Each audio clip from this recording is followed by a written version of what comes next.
par son armée locale. Quel sentiment, quelle analyse peut-on en faire déjà d'entrée? Déjà, oui, en effet, c'est un événement historique parce que c'est la reprise de contrôle de la quasi-totalité du territoire malien par l'armée malienne. Ça veut dire un retour de la souveraineté, puisqu'il faut savoir que Kidal n'était plus en possession, on pourrait dire, du gouvernement malien avec la présence de la MINUSMA qui interdisait l'armée malienne de venir.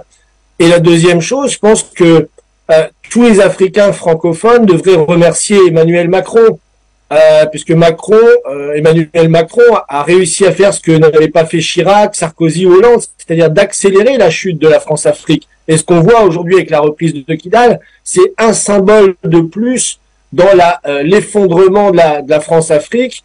Et en ce sens-là, Macron a joué un grand rôle par son incompétence, par son ignorance, par son arrogance. Il a réussi un grand chelem à se fâcher avec tous les dirigeants africains, à permettre justement aux populations maliennes, burkinabées ou nigériennes de se libérer. Donc on voit en fait que ce qui s'est passé le 14 novembre, c'est un symbole de plus de l'effondrement de la France-Afrique, de l'effondrement généralisé du néocolonialisme.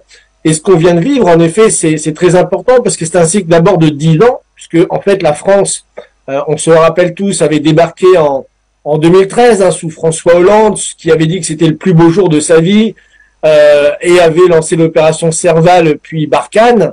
Et en fait, ça fait 10 ans qu'on est soi-disant avec la MINUSMA, avec justement les forces Takuba, avec le G5 Sahel, avec toutes ces entreprises néocoloniales qu'on était censé combattre le terrorisme. Et qu'est-ce qu'on a vu au final? On a vu un essor du terrorisme. On a vu des parties entières du Mali qui n'étaient plus contrôlées par le gouvernement, mais contrôlées par des intérêts étrangers. On a vu le terrorisme se déplacer là où il n'était pas avant, au Burkina, au Niger, maintenant jusqu'en Guinée ou en Côte d'Ivoire. Donc c'est un échec complet que cette politique qui avait été menée. Et je pense que on peut remercier Macron qui, justement, par son incompétence, encore une fois, a permis d'accélérer ce processus de libération des peuples africains, se libérer de ce colonialisme, se libérer de cette présence militaire qui, je le rappelle, date quand même depuis les indépendances et les accords de coopération militaire et les accords de coopération monétaire. Le CFA, on peut en reparler, date des années 60.